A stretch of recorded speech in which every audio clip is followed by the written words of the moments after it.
नमस्तुलसी कल्याणी नमो विष्णुप्रिये शुभे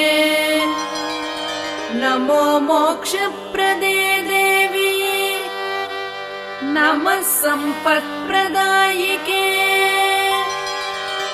तुलसी पातु मां नित्यम् सर्वपद्भ्योऽपि सर्वदा कीर्तितापि स्मृता वापि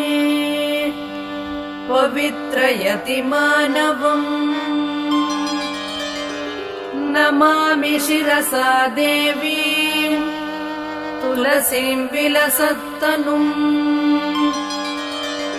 यां दृष्ट्वा पापतो मर्त्याः मुच्यन्ते सर्वकिल्बिषात् तुलस्या